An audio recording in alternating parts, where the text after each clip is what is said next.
To our study of 2 Samuel. We are in chapter 12, and if you'll remember, David has just had Bathsheba's husband, Uriah, killed, and God has passed judgment on David, and the child that Bathsheba and David conceived has just passed. In verse 24, and David comforted Bathsheba his wife, and went in unto her, and lay with her, and she bare a son, and he called his name Solomon, and the Lord loved him. So after the death of their son, I mean, obviously this would be a great loss for Bathsheba. David goes in and has sexual relations with her so she can become pregnant again, and at which time she does. And he sent by the hand of Nathan the prophet, and he called the name Jedediah because of the Lord. Now, I'm going to show you something about the Lord that people miss. Now, you have to stay with me on this, okay? Because don't go off and do something stupid, all right? But even though David did what he did, and even though this judgment is passed on David's family and all this, when Solomon is born, his name means peaceful. It says the Lord loved him. Well, look at here. He says the Lord loved him, which shows you that God doesn't hold grudges. Now, you know, people today, I mean, you look at ministry, you look at denominations, if somebody messes up, what do? They blackball them. Don't want anything to do with them anymore. And God doesn't operate that way. God is a forgiving God, not a condoning God. Now, this is what I said, stay with me, because it's not that God is approving of wrongdoing. God's not condoning anything, but God is forgiving and merciful, and when Solomon's born, God loves him, even to the point that this prophet of God, Nathan, expresses that, and Nathan calls him Jedediah, which means beloved of Jah, or beloved of God. Isn't that amazing? Mm-hmm. But that's just the God we serve. And Joab fought against Rabbah of the children of Ammon, and took the royal city. Now let me go back and say something. Don't take that to mean that I can just do something and get by with it. No, that's not the way that works. Okay, so don't go there. So Joab fights against Rabbah. Rabbah's a royal city of the people of Ammon. And obviously it says he prevails. In other words, he defeats that army, okay? And Joab sent messengers to David and said, I have fought against Rabbah and have taken the city of waters. So something to look at here is you get a lot of narrative on what David did, the judgment of God, and then it comes back over to Joab at Ammon. If you remember the way this started out, now at the time kings go out to fight. Joab and the army went out to fight against Ammon, but David stayed in Jerusalem. Now we go back to Joab at Ammon. It's like this other is put in as a parenthetical to give you some detail, okay? So we don't know how long a time span this was that they're engaged in battle against Ammon. But anyway, Joab, when he defeats him, he sends messengers to David telling him that he's captured the city's water supply. In other words, we got him by the throat now, okay? Now therefore gather the rest of the people together, and encamp against the city, and take it, lest I take the city, and it be called after my name. So Joab is telling David, all right, you need to get out here on the battlefield. And you come up here and you take the city. If you don't, and I'm the one that takes the city, then the city's going to be named after me, not you. And David gathered all the people together and went to Rabbah and fought against it and took it. So he follows Joab's advice and goes against Rabbah and takes the city. And he took their king's crown from off his head. The weight thereof was a talent of gold with the precious stones, and it was set on David's head. And he brought forth the spoil of the city in great abundance. Now I'm going to go out on a limb here, okay, because I'm going to say something that at least like everybody that I've researched disagrees with, okay? But just hear me out because we've researched this quite a bit. It said the crown that was taken from the king, they took it off of the king's head. They placed it on the head of David. Then they say that the weight was a talent. Well, a talent, according to different people, depending on who's writing, but minimum like 75 pounds or 100 pounds. I'm thinking, I don't think a king wears a 100-pound crown. There's something I'm missing here. And so I kept digging, and actually I found in the process of this where it talks about the talent, the crown is made of gold and jewels, okay? And a talent, there was a coin, a gold coin, that's also a talent, okay? But it appears to me that the correct translation of this would be the crown was valued at a talent of gold, which is there's various opinions, but that could be anywhere from, they say, 20 years' wages.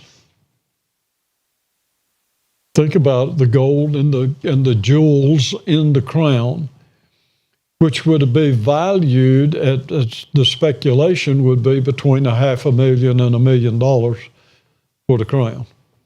Okay, so this was a very elaborate thing. I'd rather believe it was a very expensive crown than a man walk around wearing 100 pounds on his head. You wouldn't want him to headbutt you, would you? No. And so, actually, when you look at this and you break it down by the Strong's definition, you break down these different words.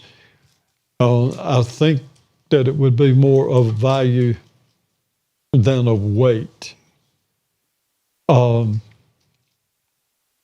Weight, another definition, was numerically estimated. Now, that's what I would go with, rather than put it on the scales and get 75 to 100 pounds.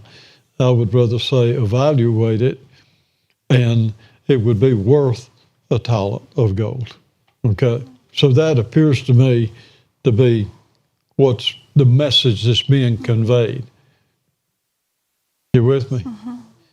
And then there's different opinions. Some scholars say, well, they didn't wear the crown. It was just no. It says he took it off of the head and put it on the head.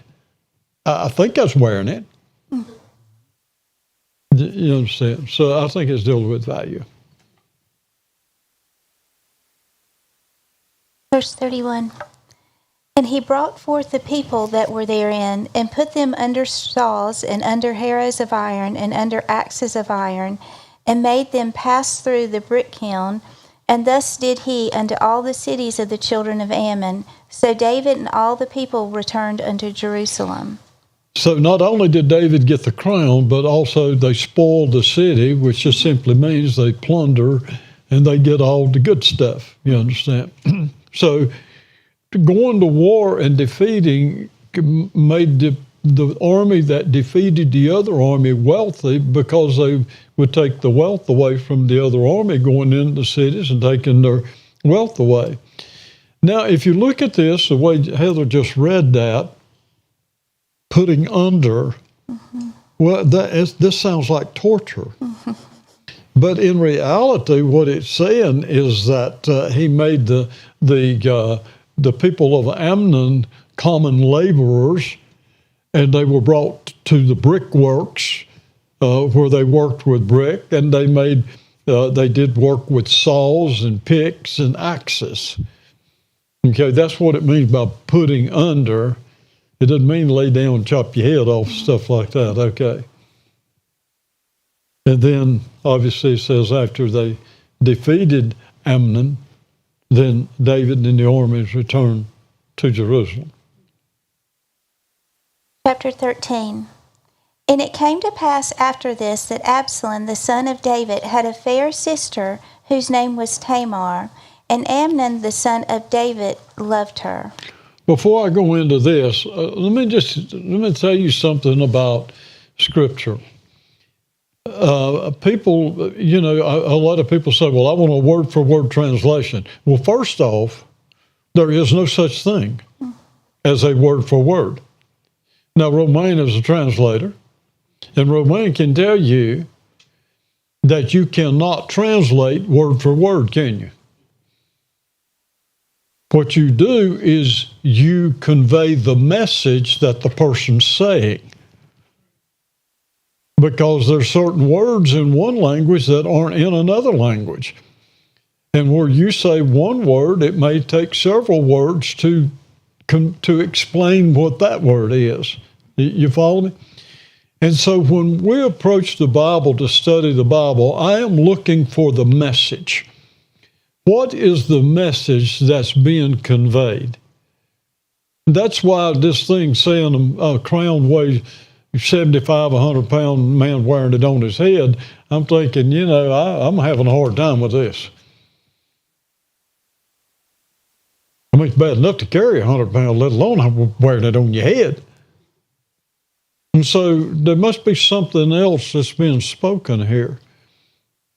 And this is where, Lord, give me wisdom. Show me what this is actually talking about. And so you may take that one verse and spend quite a bit of time on that one verse trying to understand what is being said, and you'll find that there's more than one definition to a word.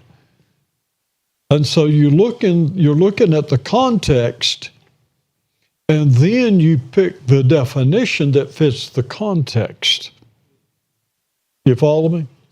Not following someone else's translation, and that's so often that's what happens. Well, this one said this, I don't understand that, but he said it, so I'm going to say it too, No, let's search for truth, okay? Now, with that said, after the death of David and Bathsheba's first son, another tragedy occurs in the household of David. Now, remember that David's sin was not without punishment. Right. And so what you're seeing played out is prophecy that God told him, I won't kill you. You deserve the death penalty. You understand? David did two things that was worthy of the death penalty by the law of Moses. One was adultery. The other was conspiracy to murder. As a matter of fact, God called him a murderer. He just did it by the hands of the enemy's soldiers, you understand? So either one of those carried the death penalty. But God said, I'm not going to kill you, is the essence of it. But you're not going to get by.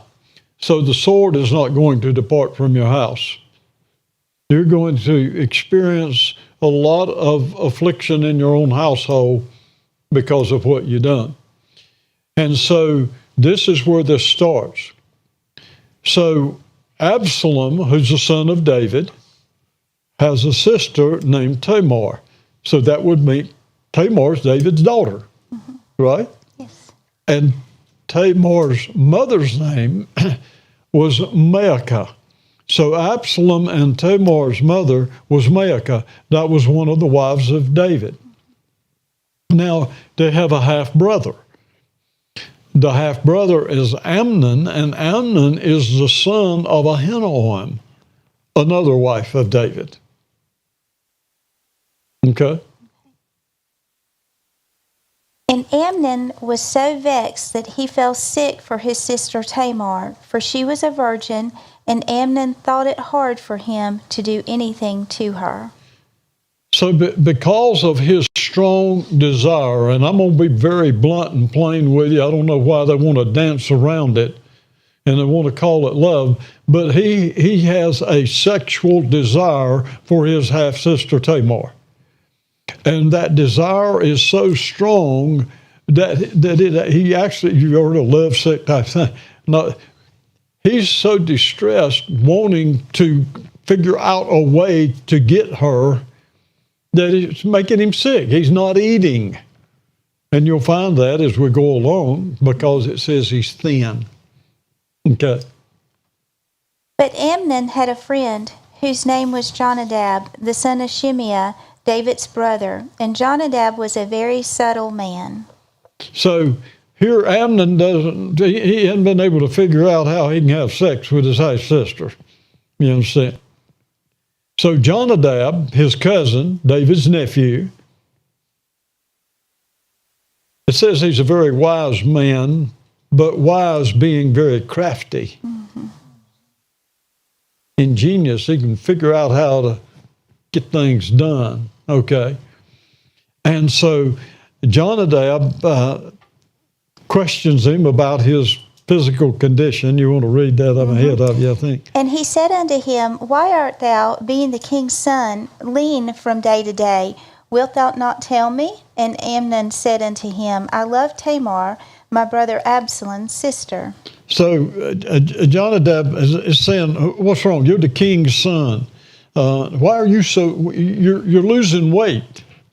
That's basically what he's saying. You're becoming thin, you're losing weight. What's going on? So Amnon tells him, now understand, Jonadab's his friend, is his cousin and his friend, okay? And so Jonadab tells him about his sexual desire for Tamar. And now this, you let this play out, listen to the context, then you're going to understand that what we're telling you is true.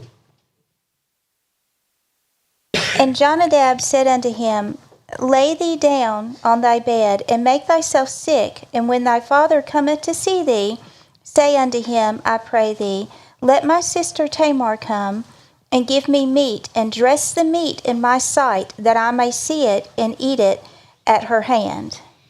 So you think about this. Amnon is so obsessed with sexual desire for Tamar, he wants to figure out how to do it, so Jonadab obliges him. I mean, the devil will always be there to oblige you, you understand? If you start pursuing something, you get your mind going in the wrong way, then you'll find a scheme, okay? Well, so Jonadab devises this scheme that's going to give Amnon access to Tamar. Mm-hmm. So he said, I tell you what to do. Go to bed and pretend you're sick. Then your father will come to see you. And then when your father comes to see you, tell him you want your half-sister Tamar to prepare a meal for you. Mm-hmm. Now, is that devious or what? Mm-hmm. You know, if you're sick, why is it you're wanting a meal? Think about it. So Amnon lay down and made himself sick. And when the king was come to see him, Amnon said unto the king, I pray thee, let Tamar my sister come, and make me a couple of cakes in my sight, that I may eat at her hand. So Amnon thinks, this thing right here is going to work. And so follows Jonadab's counsel and pretends to be sick. And so his father, David, comes to visit him. And then Amnon requested for his half-sister, who doesn't live where he lives, you understand, to prepare a meal for him. Now, you'd think that would throw some flags up. Mm-hmm. But sometimes we can become emotionally involved and not recognize these little red flags that are coming up. Why would you want her to prepare a meal for you? What's going on here? Then David sent home to Tamar, saying, "Go now to thy brother Amnon's house and dress him meat." So Amnon is using his own daddy to get what he wants. He's using him. And so when he makes this request to David, David tells his daughter Tamar, "All right, go over to Amnon's house and prepare a meal for him." So Tamar went to her brother Amnon's house, and he was laid down, and she took flour and kneaded it, and made cakes in his sight, and did bake the cakes. So Tamar, being an obedient daughter, she goes over there and does what Daddy says, and she makes a meal there in the presence of Amnon while he remains in bed. And she took a pan and poured them out before him, but he refused to eat. And Amnon said, "Have out all the men from me." And they went out every man from him.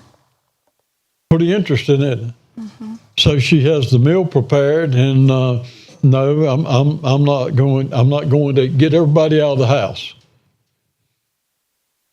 except Tamar. Everybody out of the house except Tamar. Okay. And Amnon said unto Tamar, "Bring the meat into the chamber, that I may eat of thy hand." And Tamar took the cakes which she had made, and brought them into the chamber to Amnon, her brother. So after everyone left, Amnon tells Tamar, "All right, you bring the food here in the bedroom." And so she did as requested. She's not suspecting that. You understand? And when she had brought them unto him to eat, he took hold of her and said unto her, "Come lie with me, my sister." So Tamar brings the food in there. When she brings the food in there, he's not after the food, he grabs her. And ultimately rapes her, his own sister, okay? And she answered him, "Nay, my brother, do not force me, for no such thing ought to be done in Israel. Do not thou this folly." And so she's begging him, don't do this. Don't force me. Nothing like this should happen. Not in the nation. Don't commit this disgraceful act. Mm-hmm. She's pleading with him, you understand? Mm-hmm. "And I, whither shall I cause my shame to go? And as for thee, thou shalt be as one of the fools in Israel. Now therefore I pray thee, speak unto the king, for he will not withhold me from thee." Now listen to this. She tells him, "You do this, where am I going to go to hide the shame and disgrace? And besides that, everybody, they're going to recognize you as a fool." You understand? "Look, go ask the king. Just tell the king that you would like to marry me, and the king won't withhold me from you." No, passion will cause you to do some stupid things, you understand? Howbeit he would not hearken unto her voice, but being stronger than she, he forced her and lay with her. He raped his half-sister. It's as simple as that. Okay? Then Amnon hated her exceedingly, so that the hatred wherewith he hated her was greater than the love wherewith he had loved her. And Amnon said unto her, "Arise, be gone." So after raping her, he got what he wanted. You understand? Now get out of here. And she says, no need me leaving now. I mean, the damage has already been done. And so there's no reason in me leaving. And you sending me away is more evil than what you've done to me.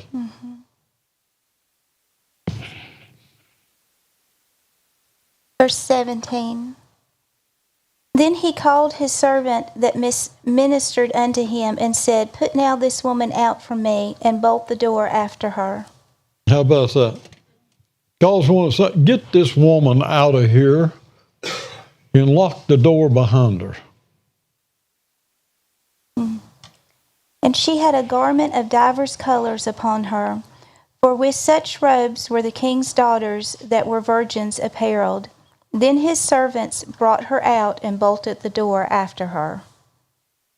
So the servant, this is how you could tell the virgins, where this says colorful robe, it's actually long sleeve tunic. It's actually the same Hebrew word that's used for Joseph's coat, but to where you heard all your Bible stories of the coat of many colors. But the Hebrew word does not say that. It says long sleeve tunic. There's a difference between a long sleeve tunic and the colored robe. You understand? I don't know where they got the colored out of it. You follow me? And so this is why you go in and study to get the truth. Now, there was obviously clothing, and it could have been colorful. I don't know. But I can't just put that in there because I want it to be. Why not say red, white, and blue or something? I don't know what the colors were. Anyway, there was a distinction in the clothing of a virgin that made them stand out differently than a married woman. And so Ammon says, get her out of here, lock the door behind her, and when she leaves, she tears her garment as humility. When they rent their robe, as it says, or they tore their clothing and put ashes on their head, it was to humiliate themselves in a lot of cases before God, but here it's before the whole nation, you understand, because of what has occurred, and she goes away crying because she's been ruined for a life. Mm-hmm. There's more to it than a one-time act. Now they've got to live with it the rest of their life. Now, where it says that he hated her more than he loved her, it's not that he loved her. He wanted to have sex with her. He was sexually passionate toward her. Had he loved her, he would not have violated her. You follow me? Okay. Here's a test question we want you to remember. Amnon, David's son, raped Tamar, David's daughter. We want you to remember Tamar's name. Verse 20 of chapter 13. And Absalom, her brother, said unto her, Hath Amnon, my brother, been with thee? But hold now thy peace, my sister. He is thy brother. Regard not this thing. So Tamar remained desolate in her brother Absalom's house. So Absalom says, what's going on here? Did Amnon rape you? I'm paraphrasing all this, okay? Yeah. And he said, just keep quiet about it. Let's not make a big scene out of all this, is the essence of it. Don't take the incident to heart. But note this, she stayed with him in his house, desolate. In other words, this guy's ruined her, okay? He said, he's your brother, and I know this has devastated you. You just stay here. This is a safe place for you, okay? But Absalom hates him for what he did to his sister. But when King David heard of all these things, he was very wroth. In other words, David, he hears about it, he becomes angry. Mm-hmm. You understand? He's an accessory to the fact. He was used. His son has raped his daughter. and used him to get her to where he could. Amazing, isn't it? And Absalom spake unto his brother Amnon neither good nor bad, for Absalom hated Amnon, because he had forced his sister Tamar. So Absalom, he hates him, but he's not saying anything, one way or the other. He's just keeping quiet, but there's something going on inside of him. He's plotting and scheming. Okay? So it's not that he's a lot better, because he's devising an evil scheme himself. Okay? And it came to pass after 2 full years that Absalom had sheep shearers in Baal Hazor, which is beside Ephraim, and Absalom invited all the king's sons. So note this, Absalom's patient. This is 2 years after this incident with Tamar, that he has this big feast for his sheep shearers in Baal Hazor, and which was near Ephraim. And so he invites all the king's sons. Okay? And Absalom came to the king and said, Behold now, thy servant hath sheep shearers. Let the king, I beseech thee, and his servants go with thy servant. And the king said to Absalom, Nay, my son, let us not all now go, lest we be chargeable unto thee. And he pressed him, howbeit he would not go, but blessed him. So Absalom, he's slick in all this. So he asked his daddy, the king, you come to the feast too. You understand? But David declines the invitation. In other words, you got the whole family here in one place. But David's saying, the burden's on you, because this is a big deal, okay? But note this. Here's another flag that David didn't catch. Then said Absalom, If not, I pray thee, let my brother Amnon go with us. And the king said unto him, Why should he go with thee? So now David's being used again by his son. So he said, well, if you're not going, then let Amnon go. Now David knows what's going on. Why would you want Amnon to go? See, David could have prevented that if he'd have thought it through. Okay? But Absalom pressed him that he let Amnon and all the king's sons go with him. You'd wonder how he persuaded David to let Amnon go, but evidently he was a pretty slick talker. Okay, we'll learn later on he was a flatterer. Absalom must have been a master at flattery. Okay? And so David agrees to let Amnon go to the feast. Now Absalom had commanded his servants, saying, Mark ye now, when Amnon's heart is merry with wine, and when I say unto you, Smite Amnon, then kill him, fear not. Have not I commanded you? Be courageous and be valiant. So Absalom had been plotting to kill Amnon from the time that he had raped Tamar.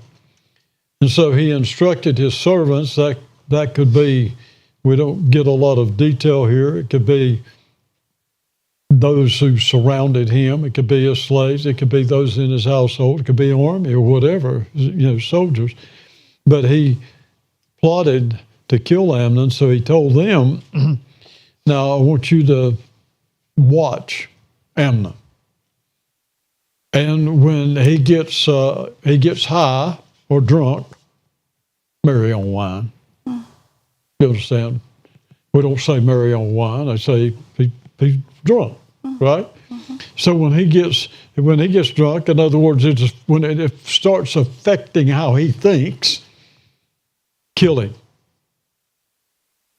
And then he goes on to say, you be courageous, you be violent, don't you be afraid. I've commanded you to do it.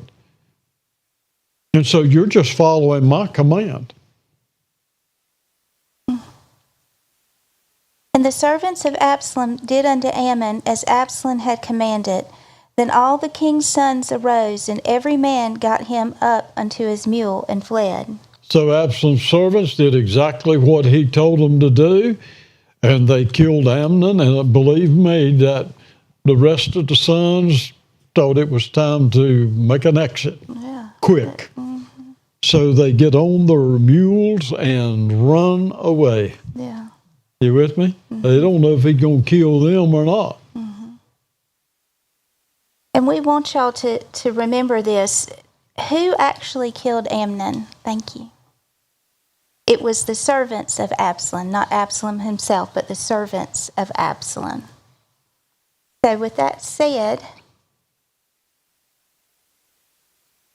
how about we take a break? Okay, that's fine. Let's go ahead. Okay. And we'll pick up with verse 30 when we come back together.